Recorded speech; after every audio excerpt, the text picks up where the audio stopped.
menyampaikan laporan bahwa sejumlah program telah kami laksanakan, termasuk yang terakhir program makan bergizi yang dipelopori oleh Majelis Pemberdayaan Masyarakat dan Aisyah yang semalam telah melakukan MOU dengan Badan Gizi Nasional.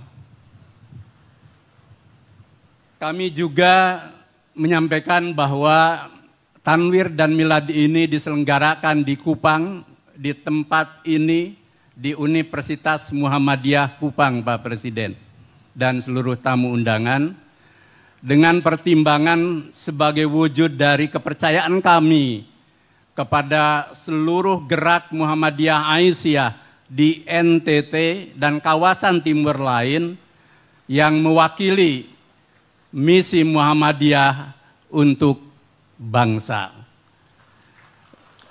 Dan kampus ini mahasiswanya 8.800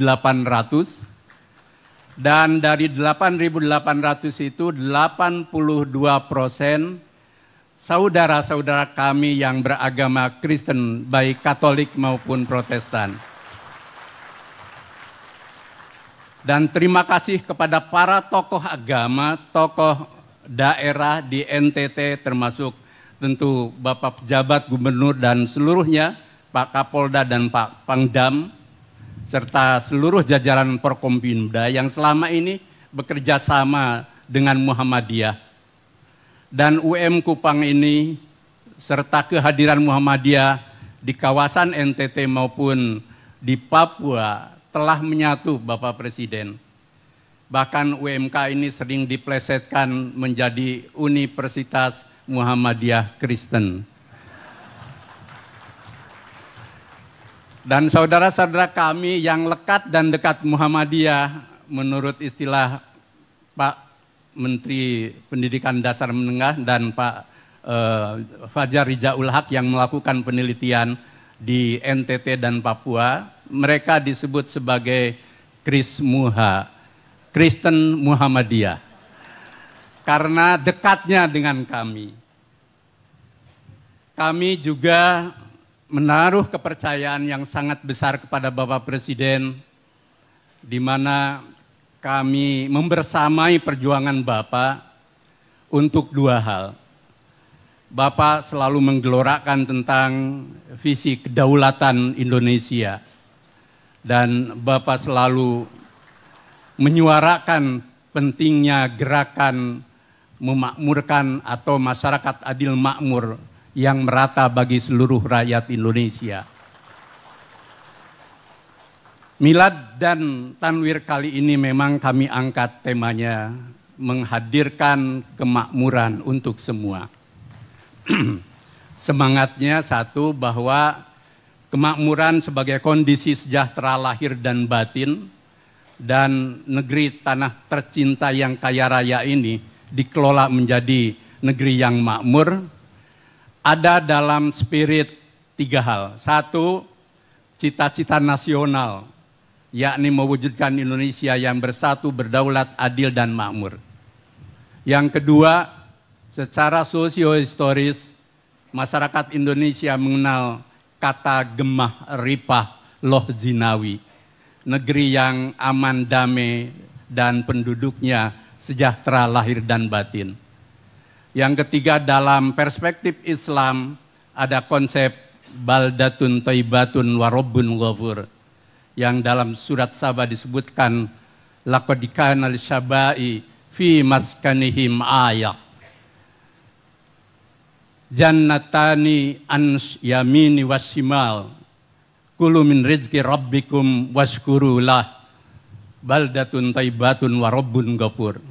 Sungguh pada negeri Saba, di tempat mereka berada, ada tanda-tanda kekuasaan Allah.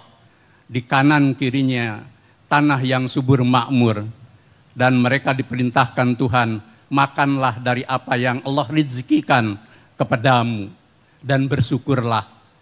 Negerimu adalah negeri yang baik, dan Tuhanmu adalah Tuhan yang Maha Pengampun. Yang keempat, dalam perspektif kelahiran dan perkembangan Indonesia, singkat saja saya menyampaikan, pertama bahwa keadilan kemakmuran harus disertai dengan keadilan untuk semua.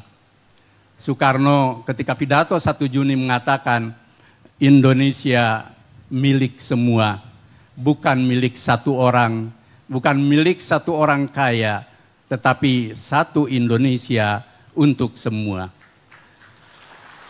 Muhammad Hatta ketika merumuskan pasal 33 yang selalu Bapak sampaikan, mengatakan bahwa pasal 33 adalah politik kemakmuran ekonomi dan kesejahteraan sosial yang menjadi sendi dasar dari ekonomi yang dia sebut ekonomi terpimpin, di mana pemerintah hadir untuk mensejahterakan rakyat bagi kemakmuran seluruhnya. Dan bahkan beliau mengatakan pasal 33 secara fundamental berbeda dengan paham individualisme dan liberalisme. Yang ketiga, saya kutip dari buku Bapak yang diberikan kepada saya waktu di Jogja. Ada 3 buku. Satu yang saya sudah baca sampai selesai, Paradoks Indonesia dan Solusinya.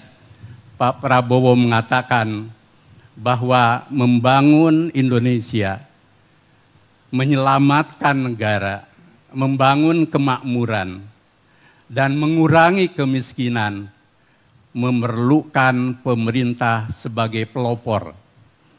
Pemerintah bukan wasit, tetapi pemerintah harus berperan sebagai pelopor yang berbeda paham dengan paham neoliberal, karena kita menganut paham ekonomi konstitusi.